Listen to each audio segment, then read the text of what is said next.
Hi hello స్నేహ ఉల్లాల్ తొలిసారి ఆమెను screen మీద చూసిన వాళ్ళంతా ఐశ్వర్య రాయ్ అని అనుకున్నారు.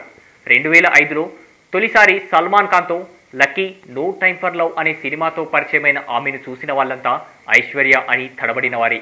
ఇక తెలుగులో ఉల్లాసంగా ఉత్సాహంగా సినిమాతో పరిచయమైన ఈ పిల్లి కళ్ళ సుందరి బాలకృష్ణ వంటి టాప్ హీరో పక్కన ఛాన్స్ కొట్టేసినా ఆ తర్వాత ఎందుకో ఆ జోరును చూపించలేకపోయింది. చివరిసారిగా 2014లో అంతా నీమాయలోనే సినిమాలో హీరోయిన్గా నటించింది. అయితే ఆ తర్వాత చాలా ఏళ్ళు సినిమాలకు దూరంగా ఉండిపోయింది. మరి ఇన్నేళ్ళు ఆమె ఏమైపోయిందంటే ఒక జబ్బు ఆమెను ఇన్నేళ్ళు ఇండస్ట్రీకి దూరం చేసిందట. ఓ జాతీయ వార్తాపత్రికకు ఇచ్చిన ఇంటర్వ్యూలో స్నేహ ఉల్లాల్ ఈ విషయాన్ని వెల్లడించింది. రక్తానికి సంబంధించిన ఆటో ఇమ్యూన్ డిసార్డర్తో తాను ఇన్నాళ్ళు బాధపడ్డారని తెలిపింది. రోగనిరోధక వ్యవస్థ సరిగ్గా పనిచేయకపోవడం వల్ల తరచూ అనారోగ్యానికి గురవుతుండేదానని చెప్పింది.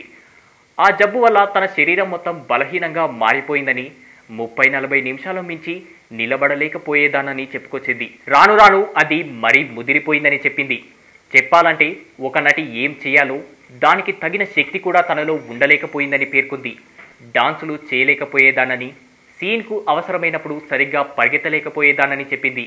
దీంతో ఒక సినిమాకు ఇచ్చిన కమిట్మెంట్ పూర్తవగానే సినిమాలకు కొన్ని రోజులు విరామం ఇచ్చి చికిత్స తీసుకున్నానని, ఇప్పుడు పూర్తి ఆరోగ్యంగా ఉన్నానని చెప్పింది. ఇక ఈ 4 ఏళ్లు తను భౌతికంగా బలహీనంగానే ఉన్నా మానసికంగా మాత్రం దృఢంగా ఉన్నానని తెలిపింది స్నేహ. పొద్దున్నే ఎక్కువగా ఆహారం తీసుకునేదానని, మధ్యాహ్న వేళలో యోగా చేసేదానని, ఆ తర్వాత ఆరోగ్యకరమైన ఆహారాన్ని తీసుకునేదానని వివరించింది. సాయంత్రం ఎక్కువసేపు జిమ్లో గడిపి శారీరకంగా దృఢమయ్యానని తెలిపింది. కాగా ప్రస్తుతం చరణ్ తేజ్ డైరెక్షన్లో ఆయుష్మాన్ భవ సినిమాలో నటిస్తున్నానని తెలిపింది స్నేహ. ఈ వీడియో మీకు నచ్చినట్లయితే లైక్ చేయండి, షేర్ చేయండి, కామెంట్ చేయండి, సబ్స్క్రైబ్ చేయడం మాత్రం మర్చిపోకండి. Thanks for watching. Like and subscribe Eagle Media Works.